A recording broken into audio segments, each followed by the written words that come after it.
Stackkz, and we're here on the red carpet at the Craneway Pavillion. Are you guys ready for CFC2? Ladies and gentlemen, we're here with Josh Thomson. Hey Josh, how are you? Doing good, here again. It's the last time we met, we were here right? too. We're reminiscing out here. I know, this is where we meet up every time. It really is. Thank you for coming and supporting. I really appreciate that. I know everybody's happy to see you here. Everybody's getting autographs, they're getting posters. That's so awesome. So the last time I spoke to you, you were getting ready for a very big fight in San Jose. And so tell me how you feel about how you did in that fight. That fight was great. I was able to get the stoppage in the second round. Kind of got the jitters out a little bit in the first and felt them out. And then in the second round, we were able to close the deal. So you were feeling a bit jittery. That didn't show. You had such an amazing performance.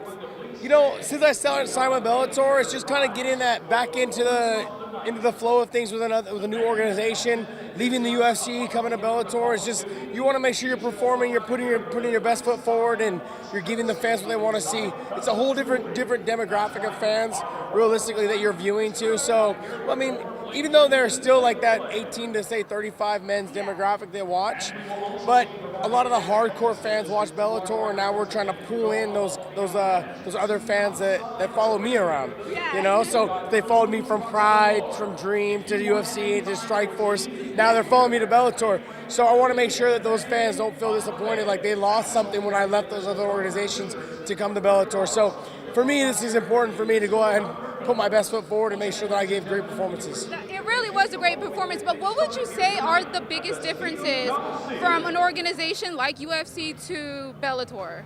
Well, for me, it's the money. I mean, I make more money in Bellator, so I mean, I don't know about other guys. You know, some guys have left the UFC and come over to Bellator, and but for me, it's about the money. When you know, and that's realistically, you ask any of the boxers, pro athletes, anything like that. Yeah. It really comes down to money. When it comes down to signing the contract, the dotted line, and it comes down to money.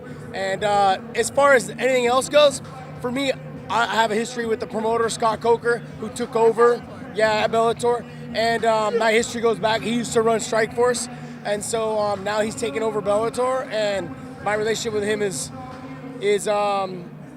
something that I cherish. It's not only just a friendship, but it's also just a promoter-fighter relationship that I know that he's going to do me right. Right. Oh, I definitely understand. So I have to know, what are you doing to prepare for your next fight? I know you're like training crucially, and I understand that, but like depending on who you're fighting, do you kind of switch up your training techniques, or you just try new stuff? Or? No, I watch video on some of their tendencies, and then I start adding in a couple little things that I think I can capitalize on against them. Otherwise, I train the same. I just tweak a little bit here and there. So if they like to keep their hand low on that one side, I'll practice more head kicks on that side. Maybe I'll practice a combination to set up the head kick on that side. Whatever it is. I mean, if you watch like the Nate Diaz fight when I knocked down Nate Diaz with a head kick, a lot of it was I noticed that he liked to dip his elbows in and bring his hands down when he got hit to the body. He kind of covers up. Anytime he got kicked to the body, he'd lower his elbows and his hands. So then I faked that, went up top, got the head kick, got the knockout. You know, so those are little things that I had set up in camp that I worked on a lot to help get to me and get to the victory later on. So you would say like your form's still the same, you just switch a little bit up depending on the fighter? Yeah. Because I always wonder that like all the fighters fight so differently. You know, there's the specific things, but they fight so differently. So I would think that you completely kind of adjust to the fighter. No, really, realistically, we all have to train wrestling, we all have to train jiu-jitsu, we all have to train boxing and kickboxing, so we all train the same thing. It just has to do with what weapons we choose we want to use for that fight. So we've had a couple weeks of MMA's been really crazy. I have to ask, how do you feel about Conor McGregor retiring and then pulling out of the fight and then coming back and wanting to fight, but Dana White won't allow him to anymore? Do you think that he should be allowed to fight? Well, it has nothing to do with being allowed to fight. Look, I support Conor and what he did because, like, he's right. We don't get paid to promote the fight. You don't see NBA stars running around promoting the basketball game, right? So we don't get paid enough to promote the fight. Okay, that's first. Second is when you start paying him to promote the fight, okay, then I understand what he's talking about. Look, at the end of the day, there won't be a fight to promote if he loses. Right. You know, the next fight's not gonna be worth the crap, and he saw that in his last fight when he lost to Nate Diaz, the guy that I beat. Okay, when he lost to him, he obviously was upset, but the whole thing is look, he knows what his future is. His future is that he needs to win. And if he can't win, if he's traveling around the world promoting a fight. So he wants to maximize his time so he can get the proper training in. I thought that was... Let's not kid ourselves. He said he would do certain appearances and certain press conferences. After that, he said, look, this is what I will do. I need to train. And they apparently tried throwing some more stuff in there and doing this, doing that. And he's like, no. You know, he did that for the other fights. Now he's taking this one serious, and I gotta respect that. So do you feel like his stance on the whole situation is reasonable? Since you're a fighter, you have to deal with like the same stuff. I understand the promoter side of it all, though, too. We have to also understand is that, look, we get paid to fight. And not to mention, look, it's not like in the NBA where they get paid to play basketball, and if they don't make a basket, no one gets hurt. Right. Look, I can get hurt fighting. Okay, so if I don't train, you're saying that basically you want me to promote a fight that I could potentially get hurt in, and you're not going to pay me for that. So for me, I'm going to side with the fighter, not only because I'm a fighter, but I see where his stance is. You know, and I understand also there's obligations that we have in promoting the fights.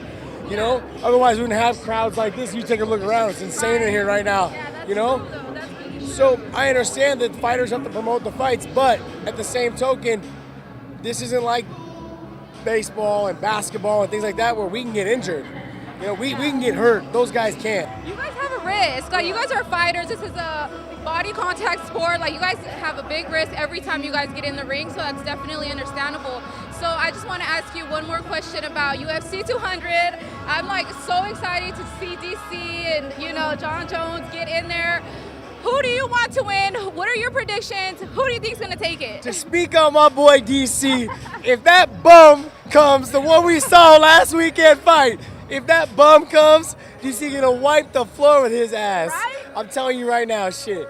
That guy, I don't even know if he knows how to fight, that guy that showed up last weekend. John Jones came in, he looked like garbage. I almost turned the damn TV off. I was like, man, I paid for this stuff? Like, that's what you're thinking. He looked a little rusty because he hasn't been in the ring for a while. Yeah, I wouldn't go as far as that. It really came down to the fact that, like, he didn't look like he wanted to be in there. He didn't look like he wanted to pull the trigger. Oh, really? And if that turns into a fight with DC gonna make him pay. So, I mean, look, if that same bum shows up, man, he's done. He's done. And I mean, people can say I'm biased all I want, but that's my boy. And I'm sorry, but DC can whoop that ass. Okay, I think we have the right to be a little biased. Yeah. So there you go, ladies and gentlemen. DC's gonna take this one. Sorry. Thank you, Josh. I really appreciate it. We have to take a picture.